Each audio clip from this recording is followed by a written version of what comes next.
Welcome to episode 12 of the Subjective Professor podcast. We're going to continue our discussion on the racial implications of the collectivism versus the individual debate. And we're going to focus on the individual in this episode, but as a review, let's remember that collectivism is a giant racialization. It's a categorization of a broad, diverse group of people and basically uniting all of them with one trait. So the one trait is what everyone has in common, which gets them into that category, that generalization, that racialization. But if you try to dig down a little bit deeper, then you realize that everyone is different. And we've talked about this before, but just to remind you, when we have a racialization, people generally have expectations of what people in that category are like. Some people will call it stereotyping, but generally most people will only do it selectively. They'll sort of try to train themselves not to have or even express their expectation to a certain category racialization, but for other racializations, it's perfectly fine. So one example would be football players, professional football players.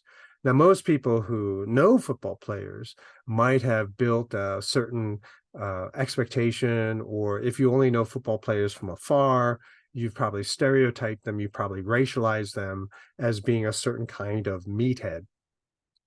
And so it becomes surprising when a professional football player retires early to pursue a career in brain surgery, or retires from professional football to pursue a PhD in mathematics. It has happened. You can Google it. But when that happens, those people become interesting, right? So if you're not really a football fan, and you happen to meet a football player and you say, "Oh, what do you do for a living?" "Oh, I'm a football player." "Oh, you're one of those." But then, so what are you doing now? Why aren't you on a football field playing football? It's like, "Oh, I retired and now I'm studying to be a brain surgeon." See, that conversation makes that football player far more interesting than that person was before. But of course, it can work the other way. And depending on your subjectivity, it can be a plus or it can be a minus, right? So some people who are expecting and who want the typical stereotypical football player, that person is not boring. That person rather is interesting, right? Because that's what you want. You want the stereotype. But in any case, any individual in the broad racialization of the collective generally cannot find satisfaction. In other words, when everyone has to make the same choice, some people will be happier or more satisfied than a large group of other people. Now, most of this generally goes unnoticed when there's only one choice, like one choice of the post office or one choice of public transportation. Then no one really can tell that they really have a raw deal. But let's just say that there were lots of different choices. People got to choose what worked best for them. And then all of a sudden, there was only one choice, right? One size fits all. I use Bernie Sanders as an example here, and some of my students get very upset when I talk about Bernie in this kind of way. They say I misunderstand him, but I'm not really. But once upon a time, Bernie Sanders was running for president. Actually, he always runs for president. But anyway, so Bernie Sanders was running for president, and he gave a speech and said, why do we have over 20 different kinds of deodorant? We have hungry people in this country. There should only be one. And I heard him say this, it's like divert all of that effort instead of making all this deodorant and feed the people, right? So shut down those companies, divert the capital and the resources into producing food to give to hungry people. But I thought it was such a hateful speech. Now, a lot of people who thought that saying that was awesome was probably because they don't use deodorant, or it doesn't matter what deodorant they use, they'll be happy. But there are many people that would be unsatisfied as a result of this. And that's why there are so many different kinds of deodorant. When I throw this at the class, it takes them a while to figure it out.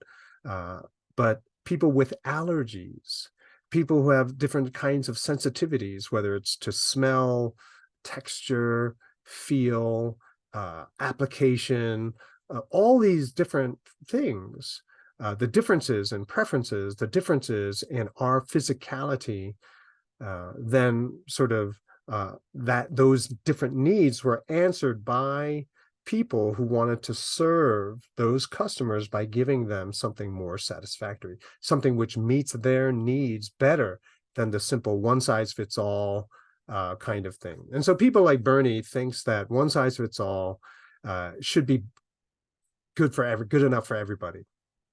And I bet Bernie would pick the deodorant that he personally uses and said, hey, I use it, so everyone should use it, which is kind of interesting.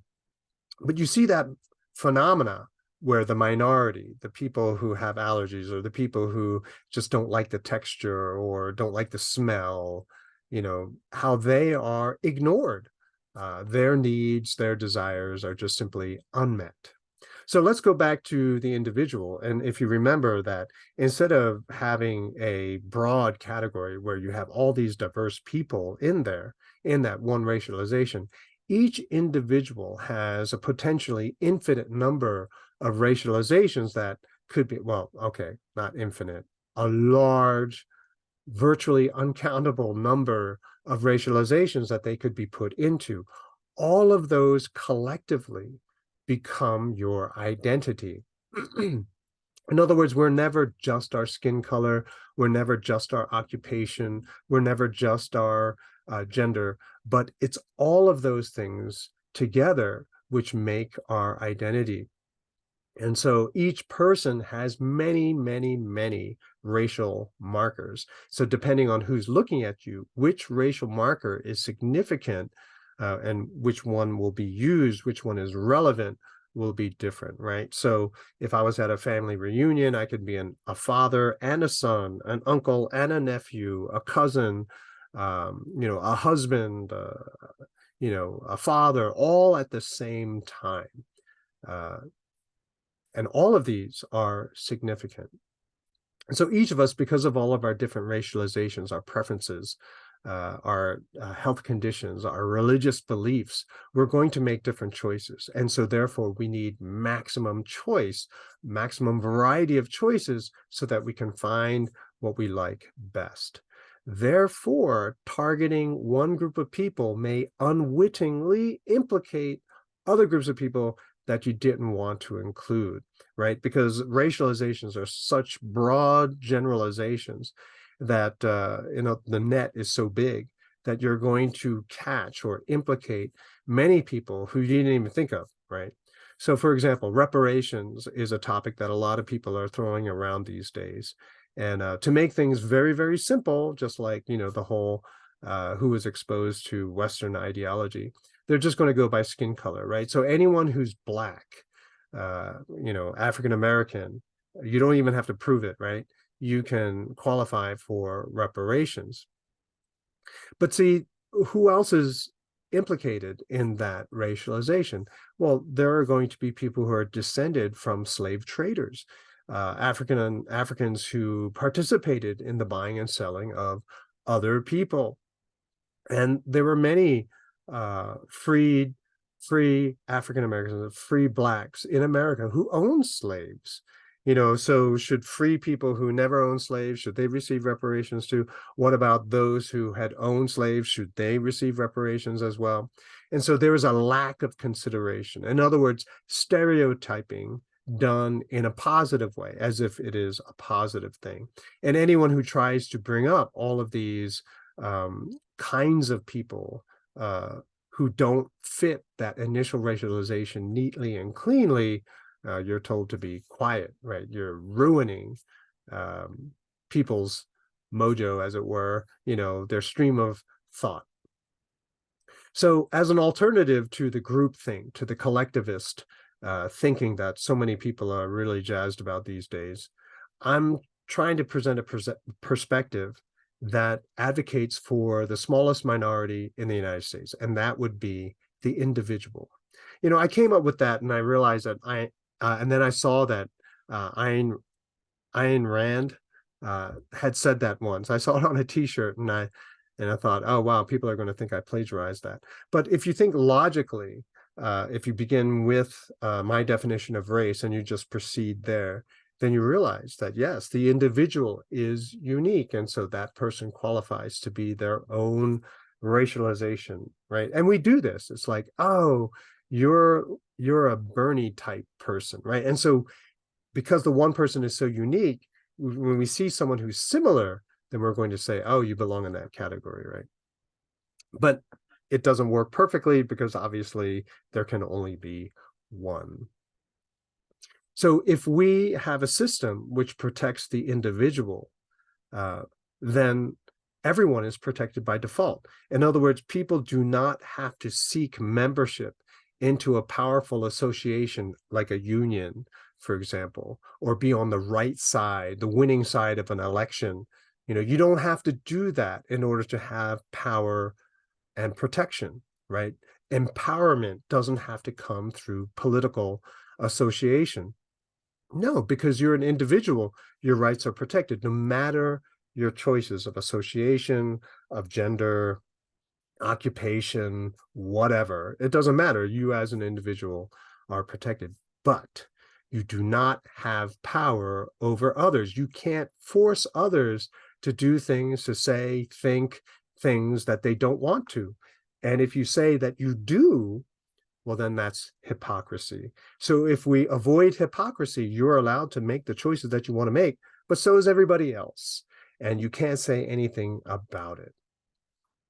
Having and remembering that each of us have multiple racializations is also the way that we can beat racism. Yes, negative discrimination. We talked about this before in a different subjectivity, but if we do it as an individual, let's just say society is discriminating against African Americans. Well, Jackie Robinson broke the color line. Did he do it before or after the civil rights movement? And he did it 10 years before the civil rights movement. How did he do it? Because of his racialization of baseball playing ability. Now, some people might say, whoa, whoa, whoa, you can't do that. Well, then you're going to say that skin color and baseball playing ability are one and the same, and they are not. Not everyone who is African American is a, pro baseball level playing superstar. It just doesn't work that way. Jackie Robinson, not only was he African American, but he also had incredible baseball skills. Now, that racialization could not be ignored. Baseball teams who wanted to win then sought to draft him, get him on his team. And once he broke the color line, then all the teams started recruiting African American players. Hidden Figures was a movie about the early NASA program, space program here in the United States. Before the advent of computers which took up an entire floor of a building, you had very mathematically gifted people who could crunch large numbers in their head accurately without mistakes. And so their math ability was more important than their skin color. All right. I personally have done this when I knew that a job or a sport was looking for certain racializations and I didn't have them. Then I sought those areas in life where I could use what I thought was better than average for my own advantage. More people should do this, right? This is how we beat discrimination. But this is also why, if this is the way that we beat discrimination, this is why, and it highlights why legislation in general is extremely problematic. Generalizations implicate people you thought you were helping. Here's an example, an easy one, probably controversial: Russians, right? A lot of people are just so crazy about hating Russians. I personally don't know any Russians, but if I did, I wouldn't hate them, right? I barely know them. But a lot of people want to go and kill lots of Russians for some reason. Maybe it's because of Putin. I don't know. But what about the kids, right? If we go to war with Russia, what about all the children who will suffer and die? Do you not care about them? It's like, oh, well, I wasn't talking about the kids. I was talking about Russians. Yeah, well, children, babies are also implicated in that racialization, you see. And most people aren't going to sort of brag about how they want to murder children, but there it is. You want to kill Russians, and so therefore you probably kill children as well, babies as well. This is why war is the worst human phenomena, right? Because the decision of a few people implicates everybody else. Paul Valéry is a French poet. He once wrote, "War is a massacre of people who don't know each other for the profit of people who know each other, but don't massacre each other," right? And so that's where most of us are. We don't have the problem, and we are sort of victims and sort of caught in this mentality of generalizations, right? A lot of people get caught up in it and don't think carefully. They don't think on the detailed level. And so therefore they get caught up and they get swept away in all of this racialization. So to push back against all of that narrow-minded, subjective generalization, we need freedom. We need to reduce all of the legislation of morality. We need to roll back all of these laws that were the result of legislating morality to restore justice, to get rid of all the hypocrisy and bring back justice. When we have all of this freedom in society, people have to pay for their choices, right? So you can leave everyone else alone to make the choices that they want to make, but they have to pay for those choices. And in this kind of phenomena where everyone has to pay, you can't sort of push the costs onto other people, make other people, right, socialize the bad choices and make everyone pay for the bad choices. In that kind of situation, the bad choices become obvious very, very quickly. And so everyone, there was an expression in America when I was younger, was, if you can't do the time, don't do the crime. And so most people, if you begin to realize that you have responsibility for the consequences of their choices, then you begin to be more careful about the choices that you make. And if our society was a just society, which protected property rights, right, our property against damages and the freedoms of and choices of other people, then people would be more careful with the choices that they make. This applies most to the government, because after all, if you think about it, government, as a generalization, is a business. They're elected to run the country. And if they suck at it, if they're really bad, people move away, which then reduces their tax base, which is basically their revenue, their income, which forces them to reform. But this mechanism, this feedback loop to government to send them the message that they're doing a horrible job, is broken. I think in part because of central banking. But we'll get into that sometime in the future, but that's it for now. I'll see you in the next episode.